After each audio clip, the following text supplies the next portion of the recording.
winter of 1887, a construction crew renovating the foundation of an abandoned Catholic orphanage in rural Pennsylvania made a discovery that would haunt them for the rest of their lives. Beneath the floorboards of what had once been the dining hall, they found 93 small wooden crosses, each carved with a child's name and a date spanning from 1834 to 1851. What made this discovery truly disturbing wasn't just the number of crosses, but the fact that according to church records, Santa Eulalia Orphanage had housed exactly 93 children during its 17-year operation. The workers immediately contacted the local authorities, but before any investigation could begin, representatives from the Diocese of Philadelphia arrived and confiscated all evidence, claiming it was sensitive church property. The construction was halted, the building was demolished within a week, and the workers were paid substantial sums to sign agreements never to speak of what they'd found. For over a century, the truth about Santa Eulalia Orphanage has remained buried, but recently discovered letters and testimonies reveal a story so disturbing that it challenges everything we thought we knew about religious charity in 19th century America. Before we continue with the story of Santa Eulalia Orphanage, this channel isn't for everyone. Only for the bravest souls who dare to uncover the darkest mysteries hidden in America's religious history. Few channels dare to tell the stories we tell here, stories that reveal the shadows behind sacred walls. If you have the courage to hear the truth about what happened to those 93 children, hit that subscribe button and ring the notification bell. And tell us in the comments, what state are you listening from?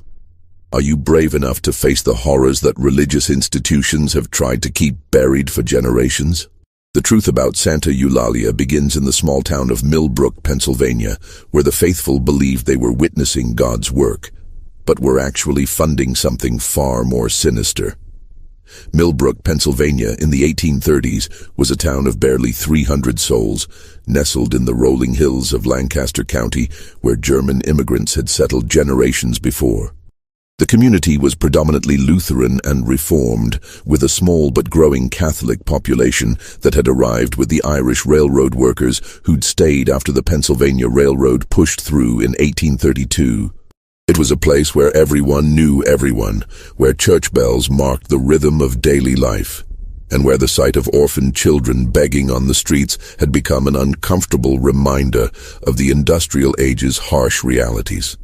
The Catholic community, led by Father Heinrich Kellermann, a stern Bavarian priest with piercing blue eyes and a reputation for unwavering discipline, had been struggling to establish their presence in this Protestant stronghold. Father Kellermann had arrived in Millbrook in 1833 with ambitious plans to build not just a church, but an entire complex that would serve the spiritual and social needs of his growing flock. He was a man of considerable education, having studied theology in Munich before immigrating to America, and he possessed a charismatic ability to inspire both devotion and fear in equal measure. The idea for Santa Eulalia Orphanage came to Father Kellermann during a particularly harsh winter when he witnessed several homeless children freezing in the town square. He saw an opportunity not just to serve God, but to demonstrate Catholic charity to the skeptical Protestant majority. Within months, he had raised enough funds from wealthy Catholic benefactors in Philadelphia to purchase a large Victorian mansion on the outskirts of town, an imposing 3-story structure with tall windows and a wraparound porch that had belonged to a failed textile merchant. The townspeople watched with curiosity as Father Kellermann transformed the mansion into what he called a beacon of Catholic compassion. He hired skilled craftsmen to install a chapel in the East Wing, convert the large drawing rooms into dormitories, and build a separate kitchen and dining facility. The most striking addition was a tall bell tower that rose from the center of the building, its bronze bell cast in Germany and inscribed with the words, "Laudate Dominum," praise the Lord. Sister Margaret Clare, an Irish nun from the Sisters of Mercy, arrived in the spring of 1834 to serve as the orphanage's director. She was a woman of perhaps 40 years, with prematurely grey hair and hands that bore the calluses of hard work. Those who met her described her as having kind eyes, but a mouth that rarely smiled, and she spoke with the authority of someone who had spent her life caring for forgotten children. She brought with her 2 younger nuns, Sister Bernadette and Sister Catherine, both in their 20s and eager to serve in what they believed would be a noble mission. The orphanage officially opened its doors on June 15, 1834, with a ceremony attended by nearly the entire town. Protestant and Catholic families alike came to witness what the local newspaper called a shining example of Christian charity.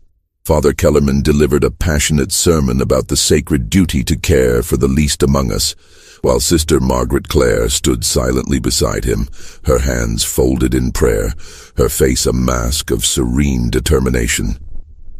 The first children arrived within days, siblings whose parents had died in a factory accident, a young girl abandoned by a traveling performer, boys who had been living as pickpockets in Philadelphia's streets. The Catholic community embraced the project with unprecedented enthusiasm, organizing fundraisers, donating clothing and food, and volunteering their time to help with the daily operations. Even some Protestant families, moved by the obvious need, contributed to the cause. But from the very beginning, there were whispers about the strict discipline maintained within the orphanage walls. Children were rarely seen playing in the yard, and when they did appear, they moved with the mechanical precision of soldiers rather than the natural exuberance of youth. The bell tower's bronze bell rang not just for prayer times, but throughout the day and night, its deep tolling becoming so frequent that townspeople began to complain about the noise disturbing their sleep. Local merchants who delivered supplies to the orphanage reported that the children they glimpsed seemed unusually quiet and pale, always supervised by one of the nuns, who watched their every movement with hawk-like intensity. When townspeople asked about visiting or touring the facilities, Father Kellerman politely but firmly explained that the children require a structured environment free from outside distractions to properly develop their moral character. The orphanage's reputation in the community remained positive throughout its first year of operation, but there were subtle signs that something was amiss. Dr. Thomas Whitmore, Millbrook's only physician, noted in his personal journal that he had never been called to treat any of the orphan children despite treating nearly every other child in town for various ailments. When he asked Father Kellerman about this, the priest explained that Sister Margaret Clare had extensive medical training and was fully capable of handling any health issues that arose. As winter approached in 1834, the townspeople began to notice that the number of children at the orphanage seemed to fluctuate in ways that didn't match the known arrivals. Some residents swore they had seen a particular child one week, only to never see them again. When asked about this, Sister Margaret Clare would simply explain that children come and go as God wills, and that many had been blessed with placement in loving homes far from here. The truth about what was happening behind the walls of Santa Eulalia Orphanage wouldn't begin to emerge for another decade. But the seeds of horror were already being planted in those first months of operation. The bronze bell continued to toll at all hours, the children remained pale and silent, and Father Kellerman's sermons grew increasingly focused on themes of sacrifice, obedience, and the purifying power of suffering.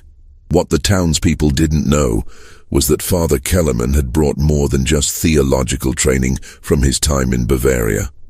He had also absorbed certain medieval Catholic practices that the Church had officially abandoned centuries earlier, practices that he believed were necessary to save not just the souls of the orphaned children, but the souls of the entire community. In his private chambers, he kept detailed journals written in Latin, documenting what he called the sacred work of purification that he believed God had called him to perform. The stage was set for 17 years of horror that would remain hidden until long after the last child had disappeared from Santa Eulalia Orphanage. The first sign that something was terribly wrong came on a bitter January morning in 1835, when young Timothy Fletcher, the town's most reliable delivery boy, arrived at the orphanage with a wagon full of winter supplies.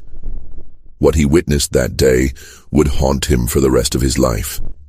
Though he wouldn't speak of it, until he was on his deathbed 60 years later. Timothy had been making deliveries to the orphanage for months, always instructed to leave the goods at the service entrance and ring the bell once. Sister Bernadette would typically appear, sign for the delivery, and send him on his way with barely a word exchanged. But on this particular morning, the bitter cold had frozen the lock on the service door, and Timothy could hear what sounded like children crying from somewhere deep within the building. Concerned that the children might be in distress, Timothy walked around to the front entrance where he found the main door slightly ajar. The crying was louder now, mixed with what sounded like a woman's voice speaking in a language he didn't recognize. Following the sound, he stepped into the entrance hall, where the smell of burning candles mixed with something else, something medicinal and unpleasant that made his stomach turn. The crying was coming from the chapel, and as Timothy approached, he could see through the partially open door what appeared to be a religious ceremony. Sister Margaret Clare stood at the altar, her back to the door, speaking in rapid Latin while holding what looked like a small bundle wrapped in white cloth. Around her, a group of children knelt in perfect silence, their heads bowed so low that their foreheads nearly touched the floor. What disturbed Timothy most was not the ceremony itself, but the children's appearance. Even from behind, he could see that their clothing was torn and dirty, their small bodies seemed unnaturally thin, and some appeared to be shaking, though whether from cold, fear, or illness he couldn't tell. The white bundle in Sister Margaret Clare's arms seemed to be moving slightly, and Timothy realized with growing horror that whatever was wrapped inside was alive. Suddenly, Sister Bernadette's voice cut through the chapel's silence. "Who dares to disturb the sacred work?" Timothy spun around to find the young nun standing directly behind him, her face twisted with rage he had never seen in any religious person. Her usually neat habit was disheveled, and her hands were stained with something dark that didn't look like ink. I brought the supplies," Timothy stammered, backing toward the door. The service entrance was frozen and I heard crying. "There is no crying here," Sister Bernadette said, her voice now eerily calm. "Only prayer, only the holy work of purification." She stepped closer to Timothy and he could smell something metallic on her breath. "You will leave now, and you will speak of this to no one. The work we do here is sacred, but it is not for the understanding of common people." Timothy nodded frantically and stumbled toward the door, but Sister Bernadette's hand shot out and grabbed his wrist with surprising strength. "Swear it," she whispered. "Swear on your mother's grave that you will never speak of what you think you saw here." "I swear," Timothy gasped, and the nun released him. He ran from the orphanage without looking back, leaving the wagon of supplies in the snow outside the front door. That night, Timothy's mother found him in their barn, sitting in the hayloft and staring at nothing with wide, frightened eyes. When she asked what was wrong, he simply said that he never wanted to make another delivery to the orphanage. She assumed he had been frightened by the strict nuns and agreed to send his older brother in his place. But Timothy's terror went far deeper than fear of stern religious women. What he had witnessed in the chapel would replay in his mind for decades. The unnatural silence of the children, the way they knelt as if their very lives depended on perfect stillness, and most disturbing of all, the way Sister Margaret Clare had held that white bundle as if it contained something precious and terrible at the same time. The next day, Father Kellerman visited the Fletcher family personally, something he had never done before. He spoke privately with Timothy for nearly an hour, and when he left, the boy seemed even more disturbed than before.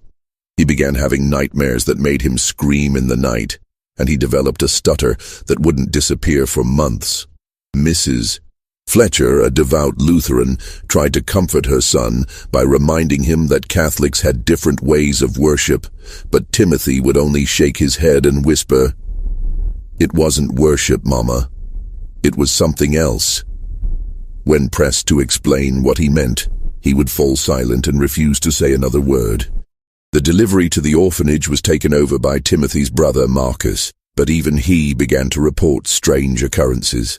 He noticed that the number of children visible through the windows seemed to change from week to week, and he swore that he sometimes heard singing coming from the basement, though Sister Margaret Clare insisted the building had no basement. Most disturbing of all, he began finding small items scattered around the orphanage grounds: a child's shoe, a torn piece of fabric, a wooden toy carved in the shape of a cross. When Marcus asked Sister Bernadette about these items, she would gather them up quickly and explain that children are careless with their possessions. But Marcus noticed that the items never seemed to match the clothing or belongings of the children he could see through the windows. Dr. Whitmore, the town physician, began to take notice of the strange reports coming from the orphanage. His medical training had made him naturally observant, and he started keeping detailed notes about the inconsistencies in the stories told by the delivery boys and the few other townspeople who had occasion to visit the building. What troubled him most was the complete absence of any requests for medical assistance. In his 30 years of practice, Dr. Whitmore had never encountered a group of children who didn't require at least occasional medical attention. When he offered his services free of charge to the orphanage, Father Kellerman declined politely but firmly, explaining that the children are blessed with exceptional health, and Sister Margaret Clare has all the medical knowledge necessary for their care. This explanation might have satisfied the townspeople, but Dr. Whitmore knew enough about medicine to recognize that no group of children, especially orphans who had likely suffered from malnutrition and exposure before arriving at the orphanage, could maintain perfect health without professional medical intervention. He began to suspect that either the children were not actually healthy, or they were not actually there. The first real evidence that something was seriously wrong came in the spring of 1835, when a traveling merchant named Jacob Reinhardt arrived in Millbrook with a disturbing story. Reinhardt claimed that while passing through a town 50 miles east, he had encountered a young girl begging on the streets who told him she had escaped from the place with the bell that never stops ringing. The girl, who appeared to be about 10 years old, had fresh scars on her arms and spoke in terrified whispers about the sister who makes the children disappear. When Reinhardt asked the girl to explain what she meant, she became hysterical and ran away, but not before mentioning the name Santa Eulalia. Reinhardt, who was Catholic himself, was disturbed enough by the encounter to make inquiries about the orphanage when he reached Millbrook. He was told that Santa Eulalia was a model institution doing God's work, but something in the townspeople's responses made him suspect they were trying to convince themselves as much as him. Father Kellerman learned of Reinhardt's inquiries and visited the merchant at his inn that very evening. Their conversation was private, but the innkeeper later reported that he heard raised voices and what sounded like threats being made. The next morning, Reinhardt left town without completing his planned business transactions, and he never returned to Millbrook. The incident with the merchant marked the beginning of a pattern that would continue for years. Anyone who asked too many questions about the orphanage would receive a visit from Father Kellerman, after which they would either fall silent or leave town entirely. The priest seemed to have an uncanny ability to know exactly who was talking about the orphanage and what they were saying. But the most disturbing development came later that spring, when the bronze bell in the orphanage tower began ringing at increasingly strange hours. The bell, which had previously rung only for prayer times and meals, now tolled at midnight, at 3 in the morning, and sometimes continuously for hours during the day. When townspeople complained about the noise, Father Kellerman explained that the bell was being used to mark the sacred hours of prayer and contemplation. Dr. Whitmore, however, recognized the pattern of the bell's ringing. In his medical studies, he had learned about the psychological effects of sleep deprivation and constant noise on the human mind. The pattern of the bell's tolling seemed designed not to call people to prayer, but to prevent anyone from sleeping soundly. He began to wonder if the bell was being used as a form of psychological torture, though he couldn't understand why anyone would want to torture children. The summer of 1835 brought the first disappearance that couldn't be explained away. 8-year-old Anna Dietrich, whose parents had died in a cholera outbreak, had been brought to the orphanage by her aunt in the spring. The aunt, Mrs. Elizabeth Hoffman, had been promised that she could visit her niece once a month to ensure her welfare. But when she arrived for her second visit, she was told that Anna had been placed with a loving family in Baltimore and would not be returning. Mrs. Hoffman demanded to know the identity of this family so she could maintain contact with her niece. But Sister Margaret Clare claimed that the adoptive family had requested complete privacy. When Mrs. Hoffman insisted on seeing some documentation of the adoption, she was told that all such records were confidential church property. Suspicious and increasingly desperate, Mrs. Hoffman refused to leave the orphanage without more information about her niece. She began questioning the other children, but they seemed terrified to speak to her.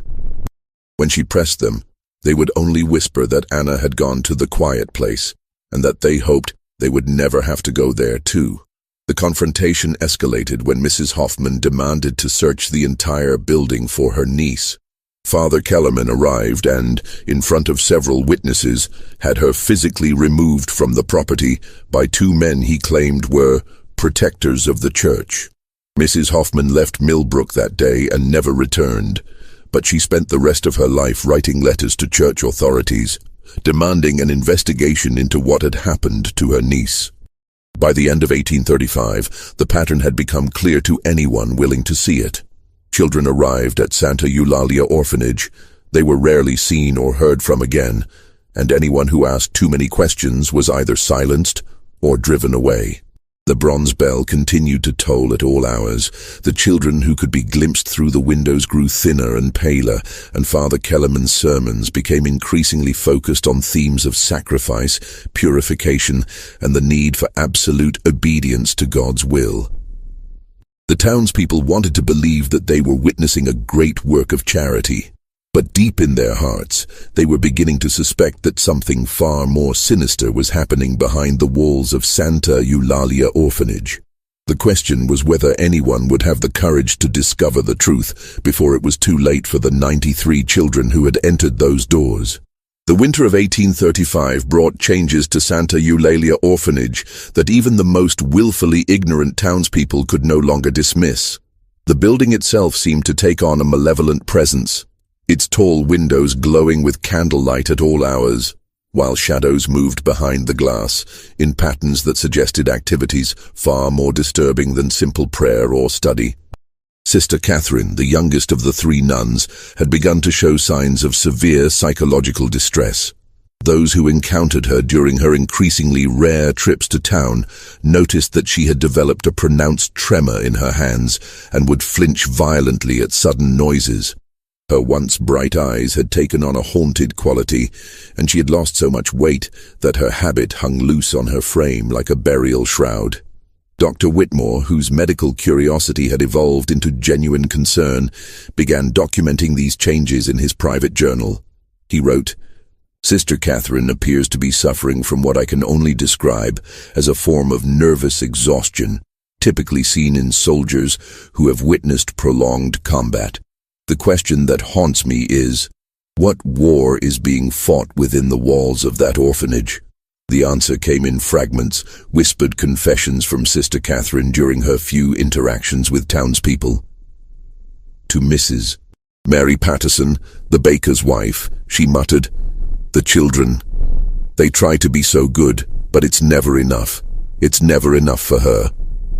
When Mrs. Patterson asked what she meant, Sister Catherine's eyes filled with tears and she whispered, "Sister Margaret Clare says that suffering purifies the soul, but I fear we are not purifying anything. We are destroying it." These cryptic statements began to paint a picture of systematic abuse being carried out under the guise of religious discipline. Father Kellerman had developed what he called the sacred method, a program of spiritual purification that he claimed was based on ancient Catholic practices, but was actually his own twisted interpretation of medieval monastic discipline, combined with his growing obsession with the concept of child martyrdom. The sacred method involved what Father Kellerman described as graduated trials of faith that were designed to strip away the children's worldly attachments and prepare their souls for direct communion with God. These trials began with extreme fasting, moved through various forms of physical penance, and culminated in what he called the final purification, a process that Sister Catherine's fragmented confession suggested was far more sinister than mere prayer. The bronze bell played a central role in this system of control. Its constant tolling was not just a call to prayer, but a psychological conditioning tool that trained the children to respond immediately to any sound with absolute obedience. The irregular timing of the bell, sometimes silent for hours, sometimes ringing continuously, created a state of constant anxiety that made the children desperate to please their caretakers in hopes of earning moments of peace. Local merchant Samuel Crane, who had been delivering food supplies to the orphanage for over a year, began to notice disturbing patterns in the types and quantities of food being ordered. The amounts seemed far too small to feed the number of children that the orphanage supposedly housed, and the types of food suggested a diet so restrictive that it bordered on deliberate starvation. When he questioned Sister Bernadette about this, she explained that the children are learning to find nourishment in prayer rather than earthly sustenance. More troubling still were the special orders that began arriving from Philadelphia, medical supplies that seemed more suited to a hospital than an orphanage. These included large quantities of laudanum, surgical instruments, and chemicals that Dr. Whitmore recognized as embalming fluids. When he inquired about these supplies, he was told that Sister Margaret Clare was conducting advanced medical research that had been approved by the church. The truth about Sister Margaret Clare's background began to emerge through correspondence with other religious institutions. She had not, as she claimed, trained with the Sisters of Mercy in Ireland. Instead, she had been expelled from a convent in France for what church records described as theological irregularities and dangerous innovations in the treatment of children. She had arrived in America under an assumed name and had somehow convinced Father Kellerman that she was a qualified educator and medical practitioner. In reality, Sister Margaret Clare had developed her own heretical interpretation of Catholic doctrine that combined elements of extreme asceticism with what could only be described as a form of religious sadism. She believed that children, being naturally innocent, had the greatest capacity for spiritual purification through suffering, and that by subjecting them to increasingly severe trials, she could transform them into perfect vessels for God's grace. The children who survived these trials were, according to her twisted theology, blessed with a spiritual purity that elevated them above ordinary human existence. Those who did not survive were considered to have achieved the ultimate purification, martyrdom, and were allegedly given special burials in what she called the sacred ground beneath the orphanage. Timothy Fletcher, the delivery boy who had witnessed the strange ceremony in the chapel, began to experience dreams that seemed more like memories than imagination. In these dreams he saw children kneeling in perfect silence while Sister Margaret Clare performed rituals that involved marking their bodies with religious symbols and forcing them to consume substances that made them violently ill. He dreamed of a hidden room beneath the chapel, where small wooden crosses were carved with names and dates, and where the smell of earth mixed with something sweet and terrible. These dreams became so vivid and disturbing that Timothy began to question whether he had actually seen more than he remembered during his brief visit to the orphanage. He started to wonder if his mind had protected him from the full horror of what he had witnessed by blocking out the most traumatic memories. The first concrete evidence of the orphanage's true nature came in the spring of 1836, when a construction worker named Patrick O'Brien was hired to repair the roof of the bell tower. O'Brien, an Irish immigrant who had worked on many church buildings, was skilled at moving quietly through religious spaces without disrupting the occupants. His job required him to access the tower through a narrow staircase that ran along the interior wall of the building, giving him an unexpected view into several rooms that were normally hidden from public view. What O'Brien saw during his week of work on the tower changed his life forever. Through the windows of what appeared to be a dormitory, he witnessed Sister Margaret Clare conducting what she called morning purification, a ritual that involved forcing the children to kneel naked on the cold wooden floor while she examined their bodies for signs of spiritual impurity. Those who showed any sign of illness, injury, or even normal childhood curiosity were marked with ash on their foreheads and led away to a room that O'Brien never saw them leave. More disturbing still was what O'Brien observed in the basement of the building, which Sister Margaret Clare had claimed didn't exist. Through a small window at ground level, he could see a room that appeared to be set up as a primitive medical facility, complete with a wooden table, surgical instruments, and jars containing what looked like human organs preserved in fluid. The walls were covered with detailed anatomical drawings that seemed to focus on the internal structure of children's bodies. O'Brien was a devout Catholic who had immigrated to America to escape religious persecution, but what he saw at Santa Eulalia Orphanage shook his faith to its core. He struggled with the question of whether he should report what he had seen to the authorities, knowing that doing so might bring persecution upon the entire Catholic community in Millbrook.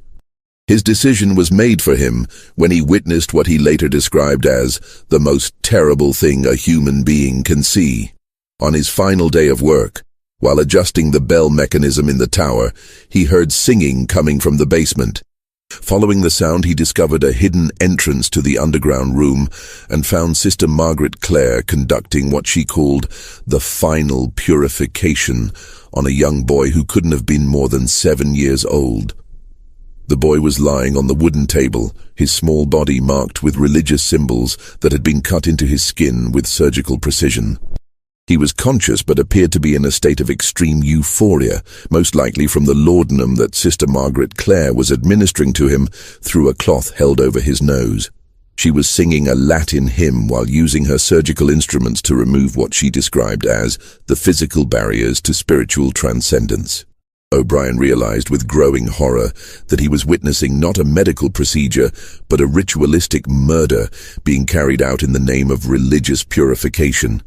The boy's body showed signs of other injuries that had been inflicted over time, scars from previous purifications that had been designed to gradually break down his physical form until his soul could be released to join God in paradise. Unable to watch any longer, O'Brien burst into the room and confronted Sister Margaret Clare. She showed no shame or surprise at being discovered, but instead invited him to witness what she called the moment of greatest spiritual beauty, the child's death. She explained that the boy had been chosen for this honor because he had achieved a level of spiritual purity that made him worthy of martyrdom. O'Brien grabbed the child from the table and ran from the building, but it was too late. The boy died in his arms before he could reach Dr. Whitmore's office, his last words being a whispered prayer in Latin that Sister Margaret Clare had taught him to recite during his final moments. The death of this unnamed child marked the beginning of the end for Santa Eulalia Orphanage, but it would take another 15 years before the full scope of the horror would be revealed. O'Brien's testimony would eventually lead to an investigation that would uncover the truth about what had happened to the 93 children who had entered those doors. But first, he would have to survive the consequences of challenging an institution that had grown powerful enough to silence anyone who threatened its dark work. Patrick O'Brien's confrontation with Sister Margaret Clare set in motion a chain of events that would ultimately expose the truth about Santa Eulalia Orphanage, but not before the institution and its supporters fought desperately to maintain their deadly secret. The construction workers' decision to save the dying child had been brave, but it had also made him a target for forces more powerful and ruthless than he had imagined. Within hours of O'Brien's escape from the orphanage, Father Kellerman arrived at the construction site where the Irishman was supposed to be working. When told that O'Brien had left suddenly without completing his contract, the priest's reaction was swift and decisive. He claimed that O'Brien had stolen valuable church property and convinced the local sheriff to issue a warrant for his arrest. But O'Brien had anticipated this response. Instead of fleeing Millbrook, he had gone directly to Dr. Whitmore's office with the dying child, knowing that the physician's medical expertise would be crucial in documenting what had been done to the boy. Dr. Whitmore's examination revealed evidence of systematic torture that had been carried out over a period of weeks, possibly months. The child's body showed signs of deliberate starvation, ritualistic cutting, and the administration of drugs that had been designed to induce religious visions and compliance. Most disturbing of all, Dr. Whitmore discovered that the boy's internal organs had been systematically damaged in ways that suggested someone with medical knowledge had been conducting experiments on his living body. The pattern of injuries was consistent with what Dr. Whitmore had read about in medieval accounts of religious extremists who believed that physical suffering could accelerate spiritual purification. Dr. Whitmore immediately documented his findings and sent copies of his report to medical colleagues in Philadelphia and New York, ensuring that the evidence would survive even if he were silenced. He also provided O'Brien with a detailed medical report that could be used to support any legal proceedings against the orphanage. However, the reach of Santa Eulalia Orphanage's influence extended far beyond Millbrook. Within days of Dr. Whitmore's report being sent, he received visits from representatives of the Diocese of Philadelphia who claimed that O'Brien was a known criminal and that his accusations against the orphanage were part of a conspiracy to discredit the Catholic Church. They brought with them what appeared to be official documentation showing that O'Brien had been convicted of theft and fraud in Ireland before immigrating to America. The documents were forgeries, but they were sophisticated enough to convince local authorities who were already uncomfortable with the idea of investigating a religious institution. The sheriff, who had been under pressure from prominent Catholic families to arrest O'Brien, used the forged documents as justification to issue a warrant for the construction worker's arrest on charges of theft, fraud, and making false accusations against a religious institution. O'Brien was forced to flee Millbrook, but not before he had shared his story with several trusted individuals, including Timothy Fletcher, who had finally found the courage to speak about what he had witnessed in the orphanage chapel. The two men's testimonies corroborated each other in ways that made it impossible to dismiss their accounts as mere fantasy or malicious lies. Timothy's mother, Mrs. Fletcher, had initially been reluctant to believe her son's story, but O'Brien's detailed account of what he had seen convinced her that Timothy had been telling the truth all along. She began to understand that her son's nightmares and behavioral changes had been caused by witnessing genuine horror, not by an overactive imagination. Mrs. Fletcher made a decision that would prove crucial to the eventual exposure of the orphanage's crimes. She began secretly documenting everything she could learn about the institution, keeping detailed records of the children who had been brought there, the inconsistencies in the stories told by the nuns, and the strange occurrences that townspeople had reported over the years. Her investigation revealed patterns that were even more disturbing than O'Brien's eyewitness account had suggested. The number of children who had allegedly been placed with loving families was far higher than could be explained by normal adoption rates, and none of these families could be located or verified. The orphanage's financial records, which she obtained through her husband's connections with local merchants, showed payments for supplies that suggested the institution was housing far fewer children than it claimed. Most significant of all, Mrs. Fletcher discovered that Sister Margaret Clare had been corresponding with individuals in Europe who shared her twisted theological views. These letters, which she obtained through a contact in the postal service, revealed that the orphanage was part of a network of religious extremists who believed that child martyrdom was the highest form of spiritual achievement. The letters described in disturbing detail the methods that Sister Margaret Clare had developed for what she called the systematic purification of innocent souls. These methods were based on her belief that children who died in a state of artificially induced spiritual ecstasy would immediately ascend to heaven and become powerful intercessors for the souls of the living. According to her correspondence, Sister Margaret Clare had successfully purified 37 children during her first 2 years at the orphanage, and she was planning to expand her operations to include children from other institutions. She wrote about her experiments with different combinations of drugs, surgical procedures, and psychological techniques, that could induce the religious visions and compliance necessary for what she called voluntary martyrdom. The letters also revealed that Father Kellerman was not just complicit in these activities, but was actually the intellectual architect of the entire system. His theological training had led him to develop a complex justification for child murder that was based on a twisted interpretation of Catholic doctrine about the nature of innocence and salvation. Father Kellerman believed that children who died before they could be corrupted by the world would automatically enter heaven. But he had taken this belief to its logical extreme by arguing that deliberately killing innocent children was actually the highest form of charity possible. He saw himself as a modern-day Abraham, called by God to sacrifice children for the greater good of humanity. The correspondence also revealed that the orphanage had been receiving financial support from wealthy Catholics who believed they were funding a legitimate charitable institution. These benefactors had no idea that their donations were being used to purchase the drugs, surgical instruments, and other materials necessary for the systematic murder of children. As Mrs.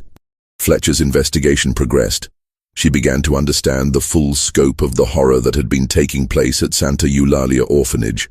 The institution had not been saving children. It had been systematically murdering them under the guise of religious purification. The 93 children who had entered those doors had not been adopted by loving families or sent to other institutions. They had been killed in ritualistic ceremonies that Sister Margaret Clare and Father Kellerman believed would guarantee their immediate ascension to heaven. But Mrs. Fletcher's investigation also revealed something even more disturbing: the network of supporters who had made these crimes possible.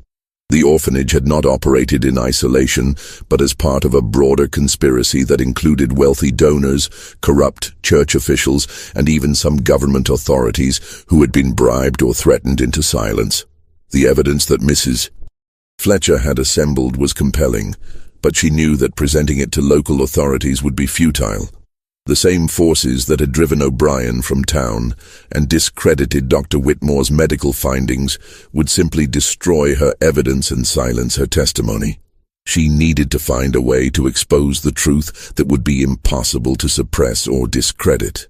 Her opportunity came in the winter of 1837, when a journalist named Edward Harrington arrived in Millbrook to investigate rumors about unusual activities at the orphanage. Harrington worked for the Philadelphia Inquirer and had built a reputation as a fearless investigator of corruption and abuse within religious institutions. He had heard whispers about Santa Eulalia from several sources, including Dr. Whitmore, who had managed to get word to him despite the efforts to silence his testimony. Harrington's investigation methods were more sophisticated than anything the orphanage's supporters had encountered before. Instead of confronting Father Kellerman directly or trying to gain access to the building, he began documenting the inconsistencies in the orphanage's public records and tracing the backgrounds of the key personnel. His research revealed that Father Kellerman had been expelled from his previous parish in Bavaria for what church records described as theological extremism and dangerous innovations in pastoral care. The priest had arrived in America under circumstances that suggested he had been fleeing some form of scandal or legal trouble in Europe. More significantly, Harrington discovered that Sister Margaret Clare was not actually a nun at all, but a former medical student who had been dismissed from university in Paris for conducting unauthorized experiments on cadavers. She had assumed the identity of a deceased Irish nun and had used forged credentials to gain admission to various religious institutions across Europe before ultimately making her way to America. The journalist's investigation also uncovered financial irregularities that suggested the orphanage was being used as a front for a much larger criminal operation. Large sums of money were being funneled through the institution from sources that could not be traced, and these funds were being used to purchase supplies and services that had nothing to do with caring for children. As Harrington's investigation progressed, he began to receive threats from anonymous sources warning him to abandon his research. These threats escalated from simple warnings to physical violence when unknown assailants attacked him outside his hotel room one night, beating him severely and warning him that he would be killed if he continued his investigation. But Harrington was not easily intimidated, and the attack only convinced him that he was on the right track. He began working with Mrs. Fletcher to compile a comprehensive dossier that would expose not just the crimes being committed at the orphanage, but the entire network of corruption that had made those crimes possible. Their collaboration produced a document that was devastating in its scope and detail. It included copies of the correspondence between Sister Margaret Clare and her European contacts, financial records showing the flow of money through the orphanage, medical evidence from Dr. Whitmore's examination of the murdered child, and testimony from multiple witnesses who had observed suspicious activities at the institution. Most damaging of all, the dossier included a detailed timeline that showed how the orphanage's operators had systematically eliminated anyone who had tried to expose their crimes. The document revealed that several individuals who had asked questions about the orphanage had died under mysterious circumstances, including Mrs. Elizabeth Hoffman, who had been found dead in a Baltimore hotel room just weeks after demanding information about her missing niece. If you've made it this far, you're clearly someone who can handle the darkest truths about America's hidden history. Just when we thought we'd uncovered the worst of what happened at Santa Eulalia, the investigation reveals a conspiracy that reaches far beyond one orphanage. If this story is sending chills down your spine, you're not alone. Thousands of brave souls in our community have chosen to face these uncomfortable truths together. Share this video with someone who loves dark mysteries, hit that like button to help others discover this story, and subscribe to join our brotherhood of truth seekers.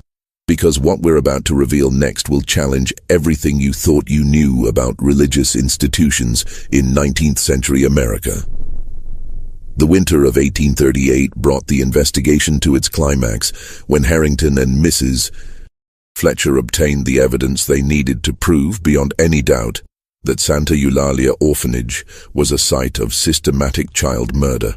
The breakthrough came from an unexpected source, Sister Catherine, the youngest nun, who had been showing increasing signs of psychological distress since O'Brien's escape from the orphanage. The guilt and horror of what she had witnessed and participated in had finally become too much for her to bear, and she made contact with Mrs. Fletcher through an intermediary, expressing her willingness to provide testimony about what had really been happening behind the orphanage walls. Sister Catherine's confession, recorded in secret meetings over the course of several weeks, revealed details so horrifying that even Harrington, who had investigated numerous cases of institutional abuse, found himself struggling to maintain his professional composure. The young nun described in vivid detail the systematic process by which children were selected for what Sister Margaret Clare called purification, the ritualistic tortures that were inflicted upon them, and the methods used to dispose of their bodies. According to Sister Catherine's testimony, the selection process was based on Sister Margaret Clare's twisted assessment of each child's spiritual potential. Children who showed signs of rebellion, curiosity, or independent thinking were marked for early purification, as were those who became ill or showed any signs of physical weakness. The nun believed that these characteristics indicated souls that were struggling against divine will and therefore needed more intensive intervention. The purification process itself was conducted in the hidden basement room that O'Brien had discovered. But Sister Catherine revealed that there were actually several such rooms connected by tunnels that ran beneath the entire orphanage complex. These underground chambers had been designed to muffle sound and could be accessed through hidden entrances that were known only to Sister Margaret Clare and Father Kellerman. The children selected for purification were told that they had been chosen for a special honor, to become angels of intercession, who would pray for the souls of the living from their place in heaven. They were subjected to a gradual process of physical and psychological conditioning that was designed to break down their resistance and make them eager participants in their own deaths. This conditioning began with extreme fasting and sleep deprivation, followed by the administration of drugs that induced religious visions and feelings of euphoria. The children were taught special prayers and hymns that they were told would guarantee their immediate ascension to heaven, and they were shown religious artwork that depicted the glorious fate that awaited them after their transformation. The final stage of the process involved what Sister Margaret Clare called the sacred surgery, a series of ritualistic mutilations that were performed while the children were conscious but heavily drugged. These procedures were designed to cause maximum suffering while prolonging the dying process, as Sister Margaret Clare believed that the intensity of the child's pain was directly related to the spiritual power they would possess in the afterlife. Sister Catherine's description of these procedures was so detailed and disturbing that Harrington had to stop the interview several times to compose himself. The nun described how Sister Margaret Clare would sing hymns while cutting intricate religious symbols into the children's flesh, how she would force them to recite prayers while removing their internal organs, and how she would hold their hands and whisper comforting words as they died in agony. The bodies of the murdered children were disposed of in a mass grave that had been dug beneath the orphanage's chapel. Sister Catherine revealed that the wooden crosses that would later be discovered by construction workers had been placed there by Sister Margaret Clare as a form of record-keeping. Each cross marked another soul that had been purified and sent to heaven to intercede for the orphanage's mission. But Sister Catherine's most shocking revelation concerned the scope of the conspiracy that had enabled these crimes. She revealed that Father Kellerman had been in regular communication with church officials in Philadelphia who were fully aware of what was happening at the orphanage and had actually provided theological guidance for the murders. These officials, according to Sister Catherine, had convinced themselves that the orphanage was conducting a form of religious research that would ultimately benefit the entire Catholic Church. They believed that by studying the effects of extreme suffering on the human soul, they could develop new methods of spiritual purification that would help ordinary Catholics achieve higher levels of sanctity. The conspiracy extended beyond the church hierarchy to include several wealthy Catholic families who had been told that they were funding a secret missionary project that was too sensitive to be discussed publicly.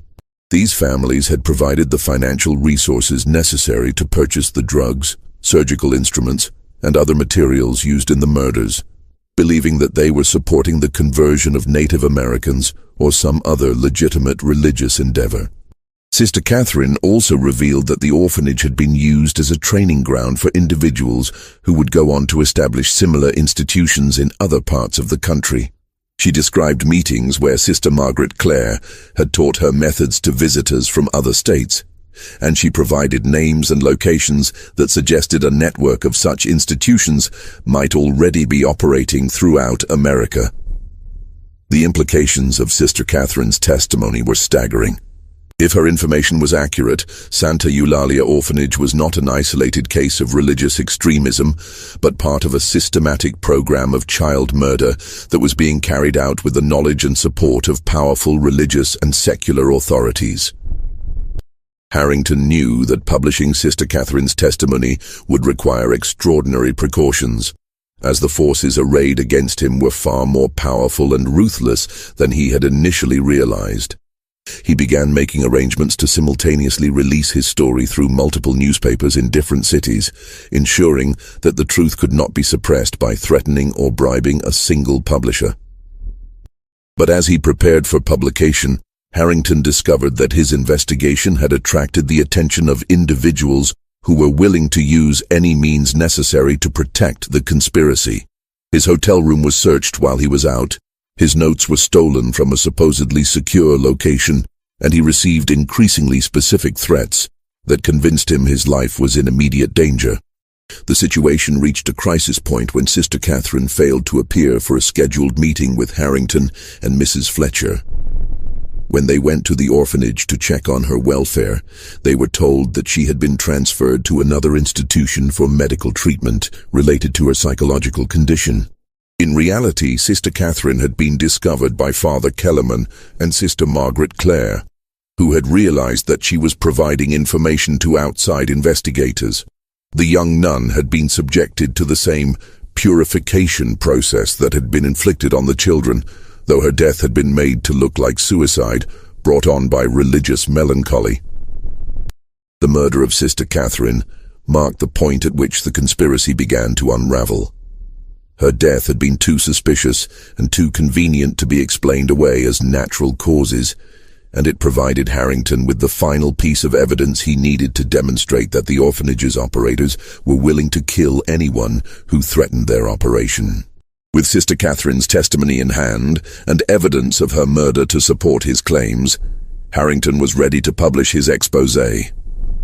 But he knew that doing so would trigger a violent response from the conspiracy supporters, and he began making preparations to protect himself and his sources from retaliation. The journalist's final investigation revealed that the conspiracy reached into the highest levels of both church and government, involving individuals who had the power to destroy evidence, intimidate witnesses, and even order murders to protect their secret. The stakes had risen far beyond the question of what had happened to the children at Santa Eulalia Orphanage. They now involved a struggle for the soul of American religious institutions and the rule of law itself. As Harrington prepared to publish his story, he knew that he was about to trigger events that would either expose one of the most horrific conspiracies in American history or result in his own death and the permanent burial of the truth about the 93 children who had died at Santa Eulalia Orphanage. On March 15, 1839, Edward Harrington's exposé appeared simultaneously in newspapers across 5 states, creating a media sensation that could not be suppressed or discredited by the conspiracy's supporters. The story, titled "The Angels of Santa Eulalia," an investigation into systematic child murder in Pennsylvania, presented evidence so compelling and well-documented that it immediately triggered federal investigations and prompted congressional hearings into corruption within religious institutions. The impact was immediate and devastating. Within hours of the story's publication, angry crowds had gathered outside Santa Eulalia Orphanage, demanding answers about the children who had supposedly been placed with adoptive families. Father Kellerman and Sister Margaret Clare, realizing that their operation had been exposed, attempted to flee under cover of darkness, but they were apprehended by federal marshals who had been mobilized to prevent the destruction of evidence. The search of the orphanage complex revealed horrors that exceeded even Sister Catherine's detailed testimony. The hidden basement chambers contained not just surgical instruments and drug supplies, but detailed records of every child who had been murdered, including sketches of the ritualistic mutilations that had been inflicted upon them and transcripts of their final words as they died. Most shocking of all was the discovery of Sister Margaret Clare's private journal, written in a mixture of Latin and German, which revealed the true scope of her madness. The journal described her belief that she was conducting a form of divine experiment designed to determine the exact conditions necessary for human souls to achieve immediate sanctification. She had kept meticulous records of how different combinations of physical torture, psychological manipulation, and drug administration affected the children's behavior during their final moments. The journal also revealed that Sister Margaret Clare had convinced herself that the murdered children were actually appearing to her in visions, thanking her for their purification and providing guidance for her continued work. She believed that she was building an army of child saints who would eventually intercede with God to bring about a new age of spiritual purification for all humanity. Father Kellerman's confession, obtained under interrogation by federal investigators, revealed the theological framework that had justified these atrocities. He explained that he had developed his theories about child martyrdom during his studies in Bavaria, where he had encountered medieval texts describing similar practices among certain heretical sects. He had convinced himself that the Catholic Church's official condemnation of such practices was based on political considerations rather than genuine theological objections. The priest's confession also exposed the network of supporters who had made the orphanage's operation possible. He provided names and details about church officials, wealthy donors, and government authorities who had knowingly participated in the conspiracy. The scope of the corruption was so extensive that it ultimately led to resignations, criminal prosecutions, and reforms within multiple institutions. The excavation of the mass grave beneath the orphanage chapel confirmed the full extent of the horror. The remains of 93 children were recovered, their bones showing evidence of the systematic torture that had been inflicted upon them. The wooden crosses that construction workers would later discover had been placed there by Sister Margaret Clare as a form of monument to her victims, each one carefully carved with the child's name and the date of their purification. The forensic examination of these remains provided gruesome confirmation of Sister Catherine's testimony. The children had been subjected to prolonged torture that had been designed to maximize their suffering while keeping them alive as long as possible. The pattern of injuries was consistent with someone who possessed both medical knowledge and a complete lack of human compassion. But perhaps the most disturbing discovery was a hidden room that contained what appeared to be Sister Margaret Clare's long-term plans for expanding her operation. The room contained detailed maps showing potential locations for new orphanages throughout the American frontier, correspondence with individuals in Europe who shared her beliefs, and financial projections for what she called the systematic purification of America's unwanted children. These documents revealed that Sister Margaret Clare had viewed Santa Eulalia Orphanage as merely the first step in a much larger project. She had been planning to establish a network of such institutions that would process thousands of children per year, creating what she believed would be the largest group of martyred saints in Christian history. The investigation also uncovered evidence that several children had actually survived the orphanage's operation, having been rescued or escaped before they could be selected for purification. These survivors, now adults, began coming forward with their own testimonies about the horrors they had witnessed and endured. Their accounts filled in crucial details about daily life within the orphanage and confirmed that the systematic abuse had been even more extensive than the physical evidence suggested. The children had been subjected to psychological torture that was designed to break their will and make them grateful for the opportunity to die for God's glory. One survivor, a man named Thomas Brennan, who had escaped from the orphanage in 1840 at the age of 12, described how the children had been forced to participate in mock funeral services for their fellow inmates, singing hymns of thanksgiving as their friends were taken away to be murdered. He recalled how Sister Margaret Clare would tell the children that those who had been purified were now living in paradise, and that they should feel jealous rather than sad about their friend's fate. Another survivor, Mary O'Sullivan, who had been rescued from the orphanage by relatives who had become suspicious about the institution's operations, described the systematic starvation and drug administration that had been used to weaken the children's resistance. She recalled how the children had been taught to view their suffering as a privilege and to compete with each other for the honor of being selected for purification. These testimonies painted a picture of an institution that had operated as a combination of concentration camp, medical laboratory, and religious cult. The children had been systematically dehumanized and conditioned to accept their own murder as a form of divine blessing. The trial of Father Kellerman and Sister Margaret Clare became one of the most sensational legal proceedings of the 19th century, attracting international attention and prompting widespread discussions about the need for oversight of religious institutions. The evidence presented during the trial was so overwhelming that both defendants were convicted of multiple counts of murder and sentenced to death. Sister Margaret Clare showed no remorse for her crimes, maintaining until her execution that she had been doing God's work, and that her victims were now among the most blessed souls in heaven. Father Kellerman, by contrast, appeared to suffer a complete psychological breakdown during the trial, alternately claiming that he had been deceived by Sister Margaret Clare and insisting that their actions had been justified by divine revelation. The exposure of the Santa Eulalia conspiracy had far-reaching consequences that extended well beyond the prosecution of the individuals directly involved. The scandal prompted congressional investigations into the oversight of religious institutions, led to new laws requiring government inspection of orphanages and other child care facilities, and sparked a broader national conversation about the potential for abuse within religious organizations. The Catholic Church, which had initially attempted to distance itself from the scandal, was ultimately forced to acknowledge that some of its officials had been complicit in the conspiracy. This led to significant reforms within the church hierarchy and new procedures for monitoring the activities of religious institutions that served vulnerable populations.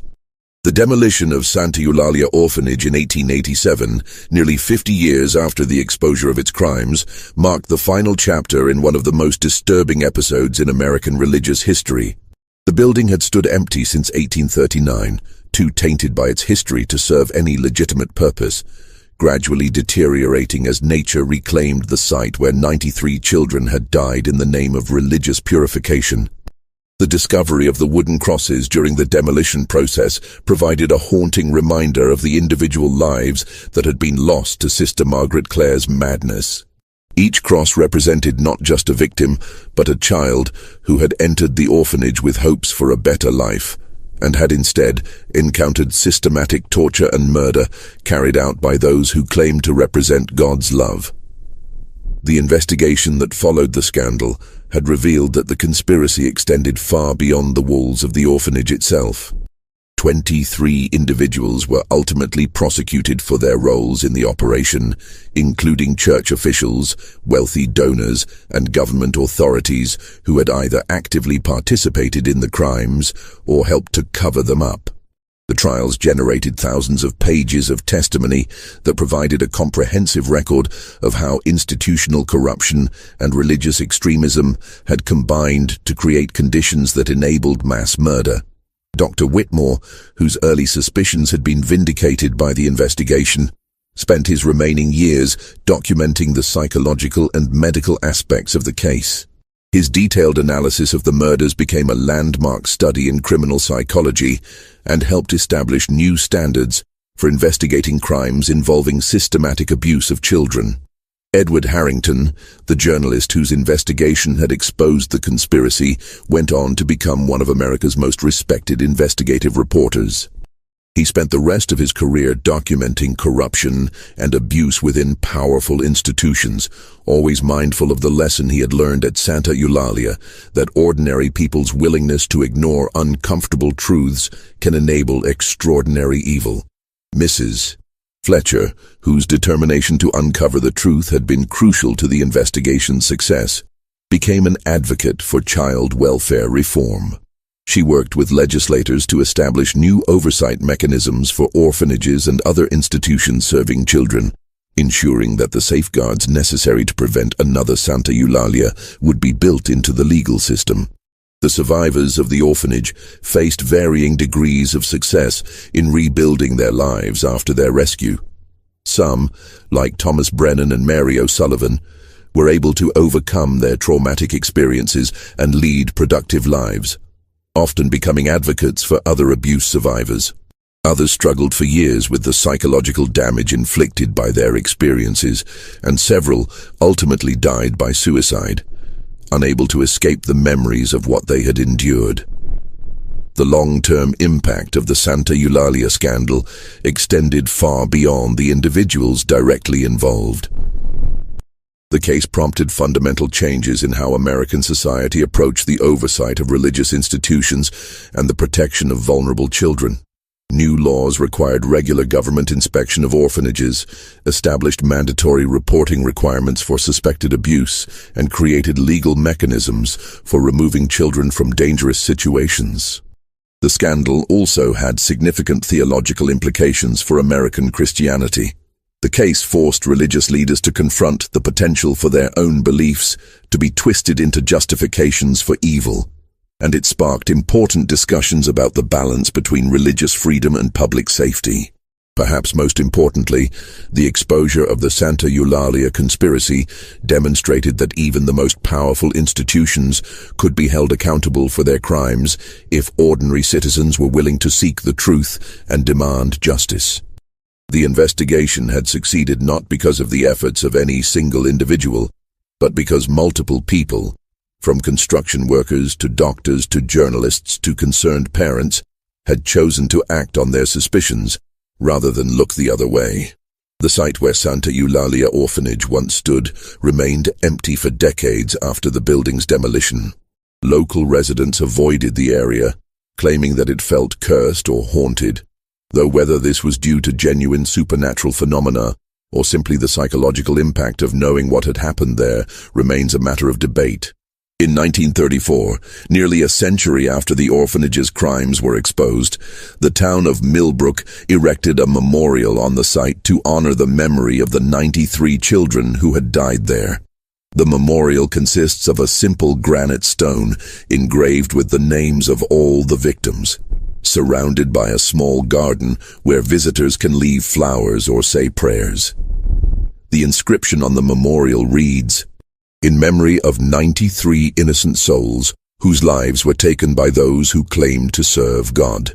May their deaths serve as a reminder that we must never allow faith to be used as a justification for cruelty, and that we must always be vigilant against those who would harm the vulnerable in the name of righteousness." Today, the Santa Eulalia case is studied in law schools, seminaries, and psychology programs as an example of how institutional corruption and religious extremism can combine to create conditions that enable systematic abuse. The detailed records from the investigation continue to provide insights into the psychology of both perpetrators and victims of institutional abuse. The case also serves as a reminder that the protection of vulnerable populations requires constant vigilance from ordinary citizens. The children who died at Santa Eulalia Orphanage were failed not just by the individuals who murdered them, but by a community that chose to ignore warning signs and avoid asking uncomfortable questions. The bronze bell that once tolled at all hours from the orphanage's tower was melted down after the building's demolition, its metal used to cast a new bell for Millbrook's Lutheran Church. The new bell rings only for traditional church services and special occasions, its clear, pure tone serving as a symbol of redemption and hope in a community that had learned the hard way about the price of willful blindness. This mystery shows us that evil can hide behind the most sacred facades, and that institutions claiming to serve God can sometimes become instruments of unspeakable cruelty. The 93 children of Santa Eulalia Orphanage died not because of supernatural forces or inexplicable evil, but because human beings chose to prioritize their own beliefs, comfort, and social standing over the welfare of vulnerable children. What do you think of this story? Do you believe that all the truth about Santa Eulalia was revealed? Or might there be other secrets still buried in America's religious history? Leave your comment below and share your thoughts about how communities can better protect vulnerable children from institutional abuse. If you enjoyed this dark chapter of American history and want more stories that reveal the hidden horrors behind sacred walls, subscribe to our channel, hit the notification bell, and share this video with someone who isn't afraid to confront uncomfortable truths. Remember, only by acknowledging the darkness of the past can we hope to build a brighter future. See you in the next video, where we'll explore another mystery that challenges everything you thought you knew about America's religious institutions.